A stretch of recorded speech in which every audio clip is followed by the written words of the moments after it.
Hey everybody, hope you guys are doing alright. So we're going to take a look at the Tesla coil today. Alright, this here we got quick physics. The Tesla coil creates an electric field that pushes electrons through the light bulb. This is the same way the lights in your house work, except in your house the electricity comes through a wire instead of through the air. The details, a Tesla coil device for making very high voltages. So this is a very brief little article. I got the link right there. That's an image of a fucking Tesla coil, which does look a lot like a penis or the phallic symbol, which is all over the world. But anyway, moving on. The demonstration. A fluorescent light bulb held near a Tesla coil will light up and spark even without being plugged in. Again, the quick physics, I already read that. The detail, okay, so here's the continuation of the details. So voltage is a way to measure how much energy an electric charge has. Tesla coils can make voltages of more than 1,000,000 volts. The small one used in the demonstration makes about 60,000 volts. Normally, such high voltages are very dangerous, but the Tesla coil makes very high frequency electricity. This means the coil turns on and off very quickly, so the electricity flows on the outside of your skin instead of through your body. The Tesla coil is very different from the Van de Graaff generator. A Van de Graaff generator makes static electricity. The charges don't move on their own. A Tesla coil makes current, quick electricity. The charges are flowing. One end of the Tesla coil is connected to the ground. Because the coil makes very high voltages, the electricity can leave the Tesla coil and go through the air to get back to the ground. If a fluorescent light bulb is held near the coil, the electricity will go through the light bulb to get to the ground, which makes it light up. If you get the light bulb close enough to the Tesla coil, you can see the electricity jumping into the light bulb. So, again, I am still very new to a lot of this information, even though I've heard about Tesla for a while, but I'm just now really starting to try to learn about it.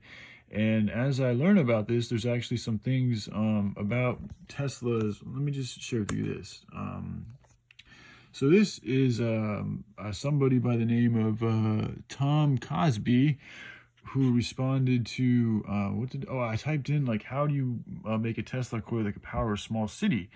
And then the search results, one of them was somebody talking about how you can't even power a house on a Tesla coil. So I was like, all right, let me go ahead and check it out, because I'm all about criticism. I'm all about people correcting me if I'm wrong. So if I see like, hey, this Tesla coil isn't as good as you think it is, I want to learn about it. I just don't like people that focus on all of the negativity and they choose not to look at any of the positivity of this, because there's a lot of people that do that instead of being like, hey, it's good that you're trying to think about something to help humanity out with free energy. However, the Tesla coil can't quite do that. You might want to look at this.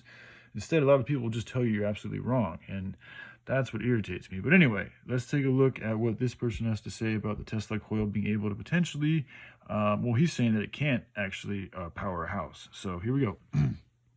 No, you cannot power your house with a Tesla coil.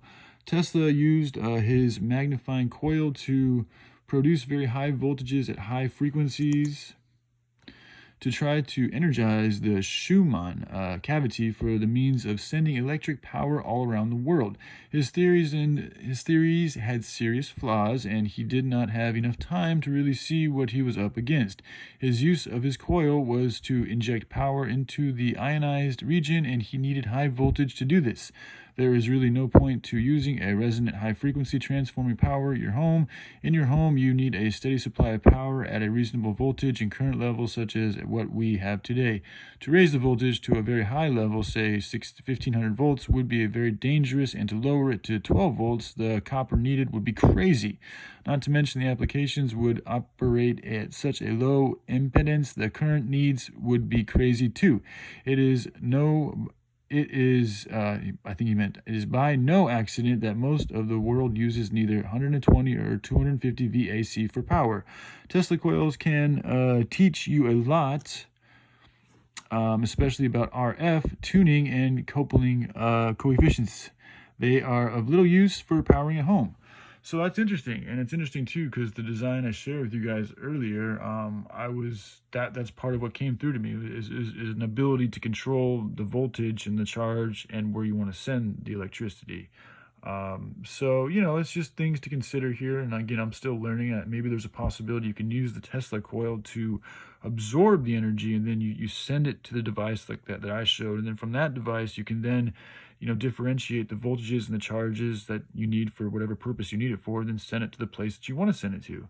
So, and with that case, you may need wires to make sure that you get that specific charge to that specific place, which is fine. You don't have to have the wireless thing. I mean, that's nice to know, and maybe there's a way you can just have the wireless internet. But anyway, just things are always evolving, so it's part of life. All right, I love you guys. Hope you have a good day. Bye.